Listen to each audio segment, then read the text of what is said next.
and just shoot 14 damage at their face. Isn't that beautiful? Hello YouTube, ImNotFine, and today we are going to have a look at Purphoros Bronze-Blooded in Historic Brawl. This deck aims to win by playing the commander and then just repeatedly activating him over and over and over to just drop new bad guys onto the field, just swinging at their face and just win off of that. So this deck is not necessarily the most competitive deck, just of the because of the nature of Purphoros. But I decided to double down on that fact and include some really spicy cards for you guys. So I do have cards like the Lina Wildmage and Mirror March in here, because Mirror March is usually only good when you have non-legendaries, and there are a lot of non-legendaries in this deck, coincidentally, and you can't just like drop a creature and then get so many hastes that you just randomly kill the opponent. The general game plan will be that you drop Purphoros on 5 mana, and on 6 mana you're going to activate them twice. Then basically all of your big guys, pretty much all of your big guys, except like Meteor Golem and like Metalwork Colossus, have double red pips in their mana cost. So you drop 2 of them. Now you have a total of 5 devotion on the field, and Purphoros can attack as well. So that is pretty great. That is a massive amount of damage that sometimes even leads to a one-shot kill with certain creature combinations. And the big difference between a lot of lists is whether or not they run ritual effects or not. And I decided to go for the ritual version because it allows me to play Purphoros even earlier. In that way I try to get around counter spells by just playing them earlier than they expect. So what are those rituals I'm talking about? I'm talking Skirk Prospector, Strike It Rich, talking I'm talking Open the Omenpaths and Irencrag feats. Those kinds of rituals, while they bring out your commander earlier, they don't allow you to immediately go for a double Purphoros activation afterwards, which can be a bit awkward. You still want some ramp. We have some board wipes in here because, our board is just mostly clean because most of the things just die in our end step anyways, and yeah, that is the basic gist of the deck. We just play big things, we attack with them, and we reduce the opponent's life total to 0, hopefully. Yeah, overall, while this is moderate, I just try to have some card advantage here and there. One of the MVPs in this deck is the new jumpstart card, Sarkhan Wanderer to Shiv. Because you just plus them every single turn to put a Shivan Dragon into your hand again and again and again and again, and that is actually just amazing. And because these are actual cards and go to the graveyard, you can later use them as fodder for cards like Ox of Agonas, so that is actually pretty great. And overall, this is my version of Purphoros Bronze-Blooded. Hope you enjoyed. If you do, consider liking the video and subscribing to the channel. And yeah, let's jump straight into some gameplay. We are ready to play against Sheldred, the Whispering One. And I mean, do we want ramp or do we not want ramp? Because this, we only have like a certain amount of big creatures. I think we just want like 1 ramp piece. That would be nice. But like, this is appealing. That can just kill very early on. Well, relatively early on.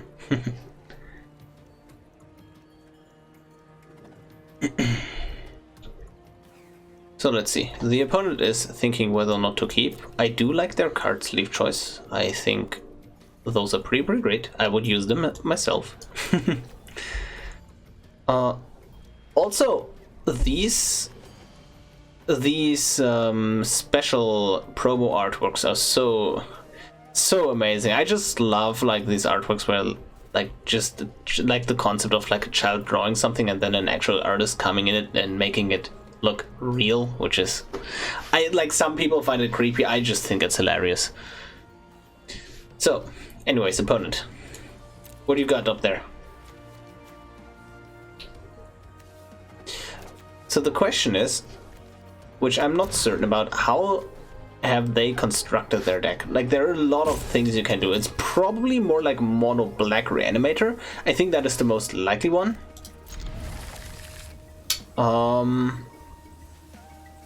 In that case, we just have like big dumb things crashing into each other, which is pretty cool.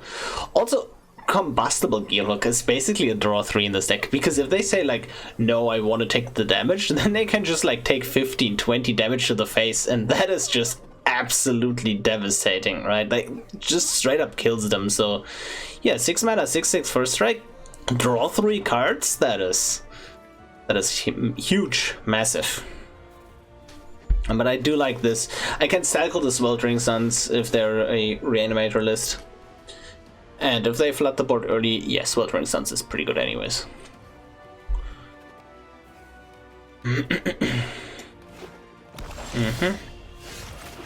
Yep. So, let's see. Bring it on, opponent. I somewhat expect like mana rocks. Or hand disruption effects here. So those are the two things I'm expecting here.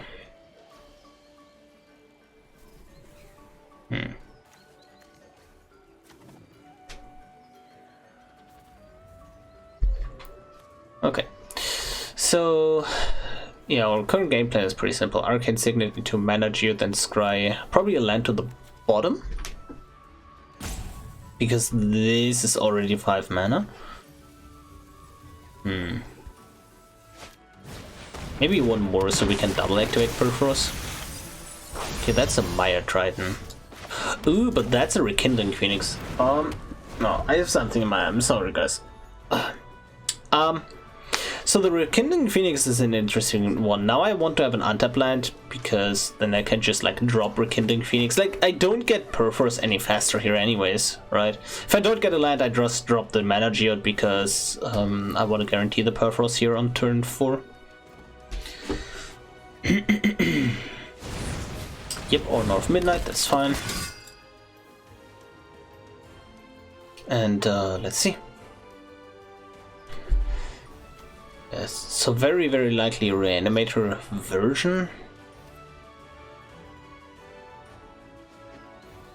Enchanted creature gets -X, where X is the number of creature. Never seen that card actually being played. Maybe it's good in Lyris. It's just conditional, right? It's creature removal that only works if they have a lot of creature in graveyard. So it basically does a whole lot of nothing against control, which is the situational part, but 1 mana is quite attractive.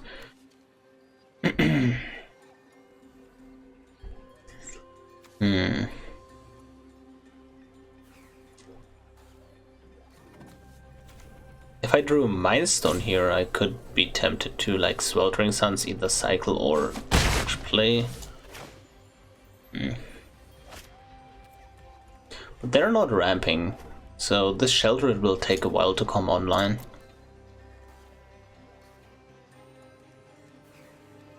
Even if I drop an untapped land... Okay, and now I certainly play the Mana Geode here.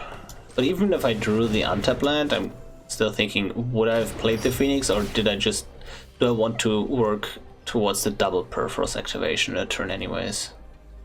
It's tricky. They're holding at least yeah, we can't keep that, sadly. If we had 1 more mana, this would be so insane with a Combustible Gearhook, but sadly we can't keep that. They're holding priority on the Blinkmoth Nexus, I believe.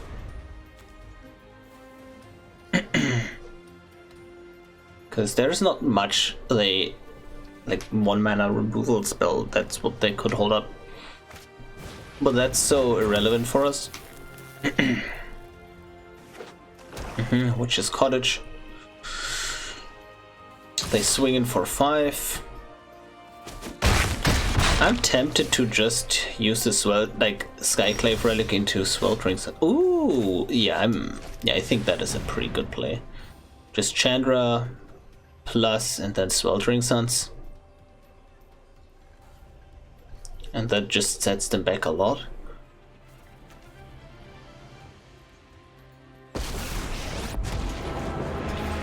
Yep. Don't think You get 1 damage and then Sweltering Suns. I'm not exactly sure what their game plan is. I know I could have just dropped Purphoros and tried to go for like... It's unlikely, but I had like theoretical lethal if I drew a land and just drop Combustible, draw Terror, and then drop that as well. That would have been lethal. But I think I value just like... If I don't know what I'm up against, I just probably want to have their board clean. They only have 3 cards in hand. Their commander still costs a ton of mana. And I just want to play it safe, basically. That is the basic idea right now. Now, just having a Chandra dressed to kill on the field is not a bad thing, honestly. Spawn of Mayhem, apparently. I can go Relic. Yeah, I do like that. Plus Chandra again. Relic Purphoros. You're lucky this is a warning shot. Yeah, just ramp it out. And then I can get to natural combustible Gearhulk, plus then drop something else onto the battlefield. So I have like a permanent 6/6 first strike instead of just having it for 1 turn. Okay, they have 2 non-lands here in hand. Okay, they have 1 non-land here in hand. I assume they go for Chandra dress to kill. That is my theory. But if not... Yeah, maybe they realize... Yeah, it's tricky. I think they just have to hope that I don't have anything in hand at no face anyways. Yeah. Yeah, I can respect that decision. I think it's a decent one. Oh ho ho. I can just Hour of Devastation, add mana, Hour of Devastation, and then drop Gearhulk. If I do that, I feel like I'm just do this, drop Gearhulk first. I'd love to. Yep. This is not lethal, is it? That's thing 10-17. It would be lethal if they like deny me the card draw and then I can drop the Phoenix, right?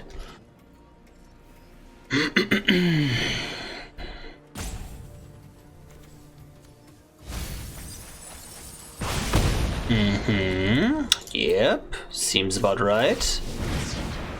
Phoenix, and you're dead.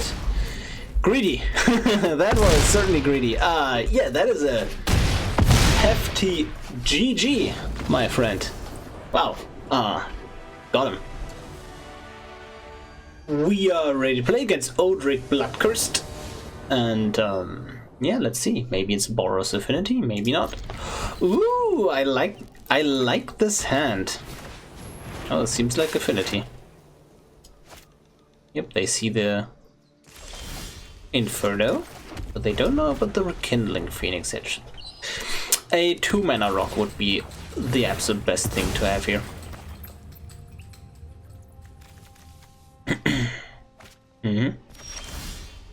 No 2-mana rock. That's too bad.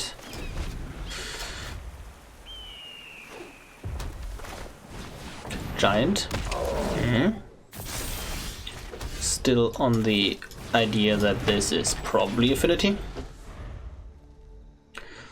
Drawing the Fury here was kind of weird. So this is interesting actually. Wait, it got hexproof already. Damn. Yeah, so Purphoros indestructible, so kind of destroy doesn't work. But if I just drop the Inferno here, it just gets sniped by the bounty agent. Ooh, wow. This is taking a troublesome route here. Oh, let's see. Oh, that's a Delina, which will get sniped by the... Honestly, I do feel like I could just... I kind of want to keep this Kazul's Fury, so if like they try to remove the Delina, I can just sack it for value to snipe something like an Odric here. I don't... Next turn they have Elspeth's Conquest, so all of these will be more expensive. All the non-creature ones that are. And I don't want to give them the target for Agent, kinda, because otherwise they can reanimate it with the Elspeth's Conqueror's Death. So I think next turn will be a Purphoros. So with that being said, I know what my next turn is going to be. I don't have to worry about the second chapter of Elspeth's Conqueror's Death. So I can just play a Rekindling Phoenix, I believe, just to have a blocker down the road. Yep, that's fine. Hope the Crystalline Giant doesn't get first strike. That would be pretty annoying. Okay, they have a bunch of value here, but I think it doesn't matter too much. Lifelink. Yeah. But they're not... They could have attacked with a giant and then bring it back, but then it would have to basically reset a bit. Oh my god. Yeah, this is potentially disgusting. I don't attack, otherwise the giant just, like, swings back and I just did, like, 1 damage to them, and they can swing with their whole team in. Okay, they sacrifice this anyways to bring Mila back. Sure. So next turn I can activate twice, right? Candelina and Ilharg, and that is just extremely brutal. Did they get Menace? Okay. Now they can swing in for 3 life each turn with the giant. The giant getting hexproof so early was definitely brutal. So if they get rid of their Odric just to play it again, I believe. I don't think there is a way for... They could just remove this, right? Okay, they're just... Oh boy. Oh boy. Delina? And then have... Yep. Ooh, they counter it with Trickery. Wow, that's, you know, a Trickery, for sure.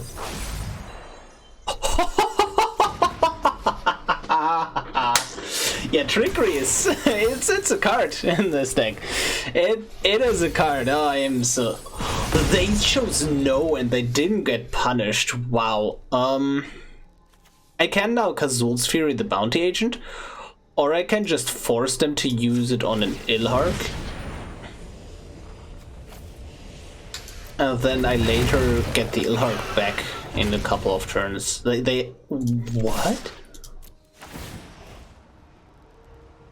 I mean, put a Terror into play, I guess.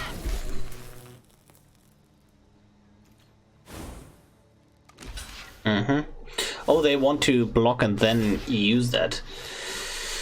I'm not using the Angerous Marauders here because I didn't have that much evasive damage anyways. Like, I had the Trample and the Phoenix, but it wouldn't have killed them. And I feel like if I just stock up on Shivan Dragons here, that would have been fine as well.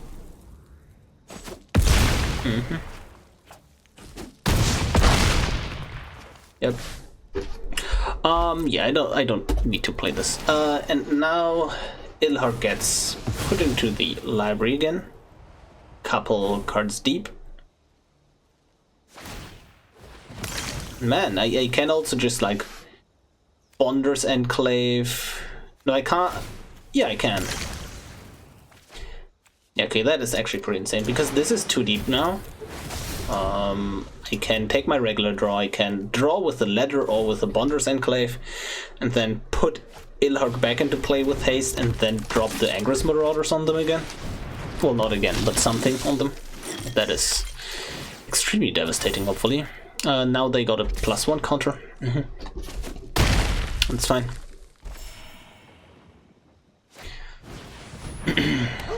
And let's see.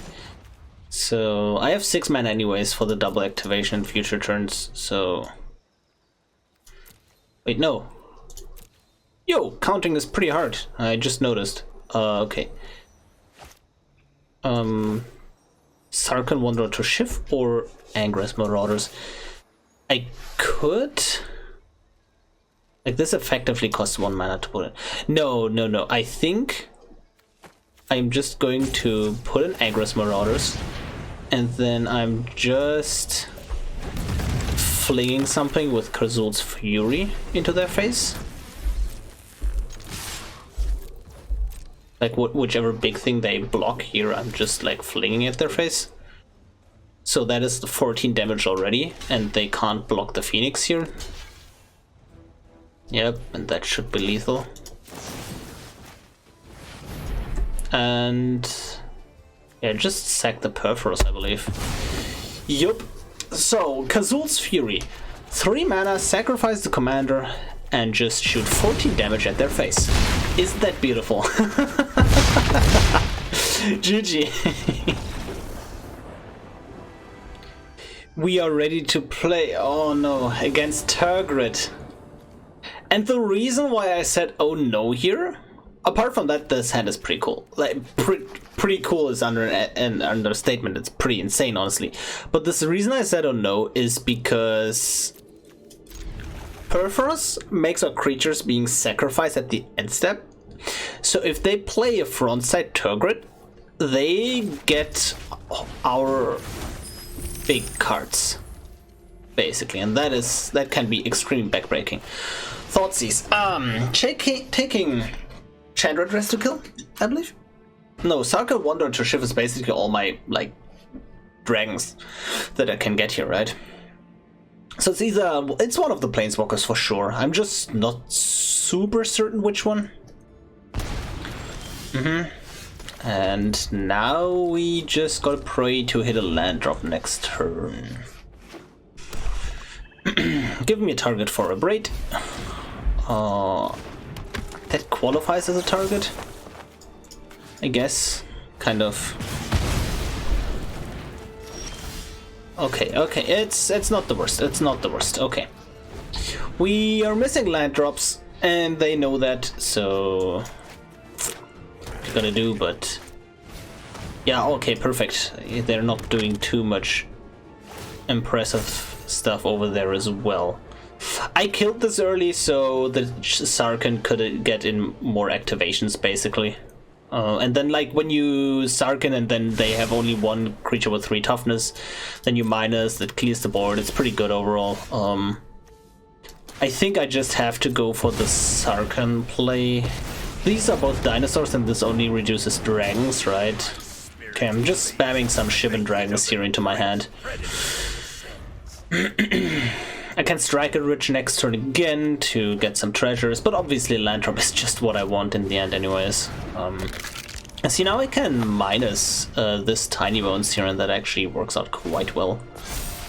I think it's important to get them off a value here. I don't think Magda has a play. Striker Ridge just gives me the treasure immediately right now. And I can Irencrag feed into... So if they just played Tergrid, I would have minused Sarkhan, Irencrag feed Etali, no, Burning Sun's Avatar, not Etali, and then I just get to kill the Tergrid immediately. That would have been amazing, I think.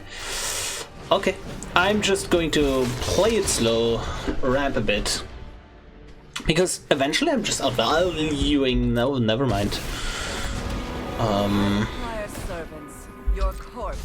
Okay. Help is easy to find in war. Opponent planes. Oh, that is actually pretty nutty here, isn't it? Oh wow, yeah, okay. I'm going to Irencrag feed into Burning Sun, and then just deal damage to these, and then swing in at Chandra. And now they can't minus, not Chandra, at Lily. And now they can't minus. And I think that is pretty important. Also, now the board is clean. If they drop like Tergrid plus Lily, I can Hour of Devastation. My Burning Sun's Avatar also lives. Tergrid comes down and they make me discard a card. Okay. At the same time, I think it has to be the Hour of Devastation now. Yeah. Rise Ooh. and shine. That is a pretty good one that I don't get to use though.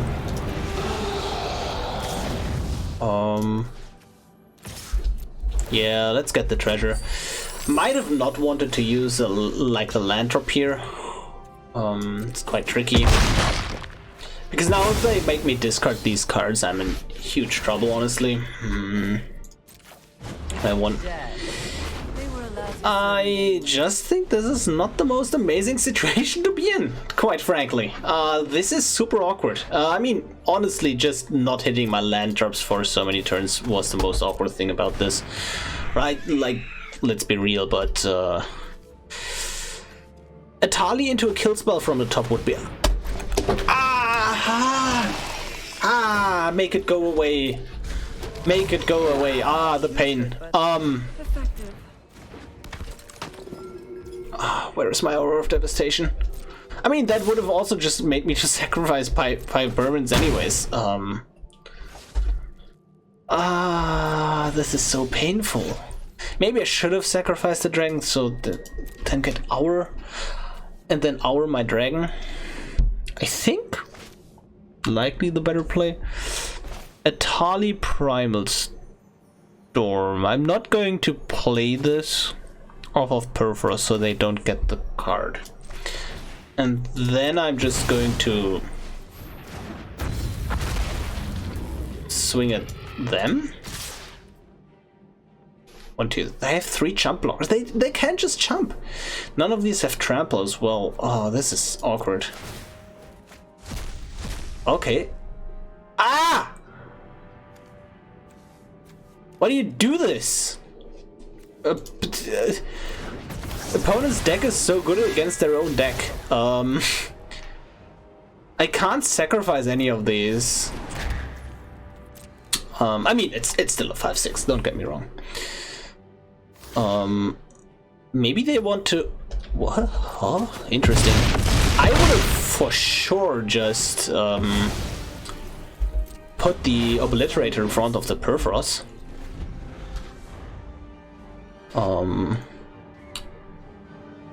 To set me back. I know where they're like getting at with this like if they Liliana minus here, like Pilfering and then they get a Shivan Dragon, sure. Waste not, want not. But they have to keep in mind that I can't just activate this Guardian Idol as well here. You sacrifice Lily. I think you're too greedy to do that. You don't seem like the person that just sacrifices a planeswalker.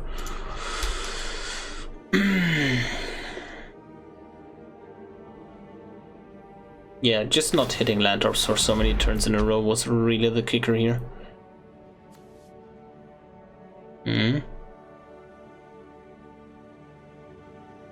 This feels like they're going to activate Lily, though. They can attack with the high... Ooh, they're not. Okay, I have some game here. I just need to top deck like a god. Sacrifice that creature to... Okay. I'm just going to activate this in response then. They don't get the treasures because they're just token. Now you get my Guardian Idol. Here you go, have fun with it.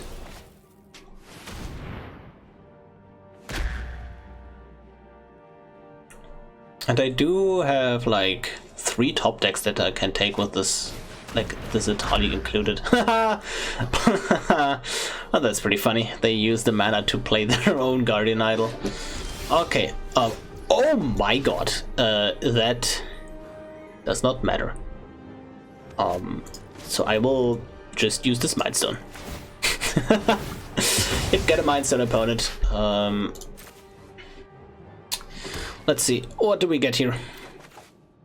Oh, that's an Ox. That is not nothing. Do I bolt myself? Yeah, I think it doesn't matter. If I get a bolt off this Ox, I'm kind of happy, to be honest. And they also get a Skyclave Relic and then another. They get an Ox, so I forced them to discard their whole hand. That is actually pretty funny. I can't cycle this cave.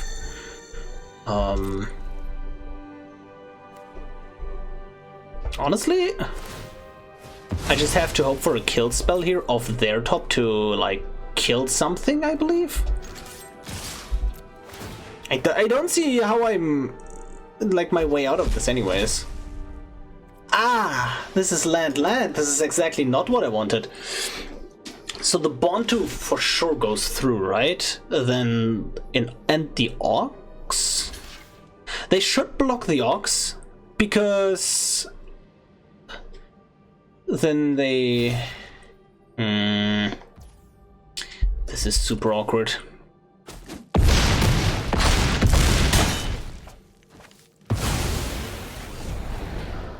So you're telling me that I have to now sacrifice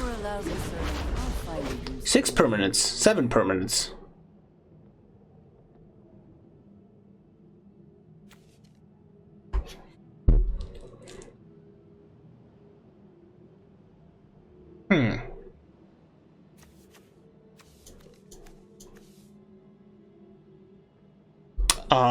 This is awful.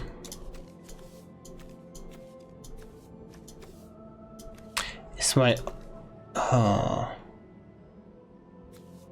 Bond 2? Probably. But if I sacrifice one of these, like I have to sacrifice like all my lands and then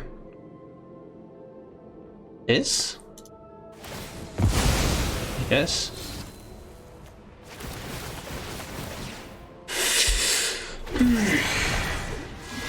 Ay. I feel like that was a bit unfortunate.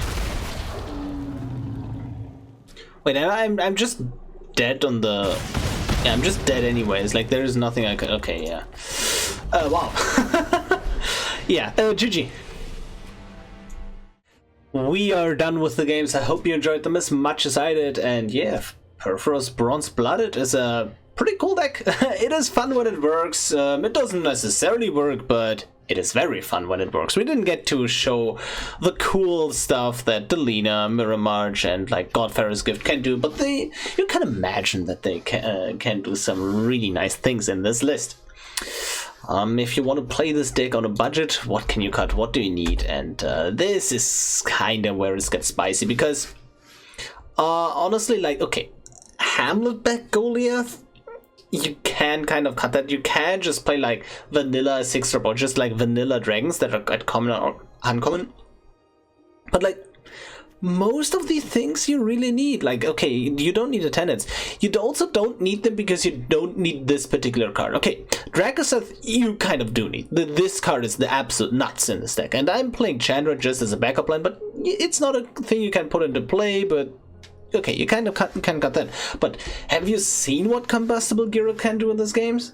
It is absolutely devastating. So some of these you really can't cut, and some of these you have to craft, I mean, just because there is not much else you can play in that slot. And that is the real problem of the deck. There are not too many must play big creatures, and a lot of these creatures you just play because there is not much else you can do here. The cards you can obviously cut, I mean, Dragon Sword is kind of pretty good in this deck because it is also a draw engine, because a lot of these things are dragons, but you don't need like Magda for mana. You don't need like these rituals. What you do need is just like some value, some ways to get more big creatures into your hand with like Sarkhan or Chandra Dress to kill, and then how you get there is not that important. Like, you can cut rituals, you can just play common and uncommon 3-mana rocks, and you will mostly get the same results, but the big stuff, that is where it matters, and that is also the only expensive part about this deck, really. So, kind of unlucky, I guess.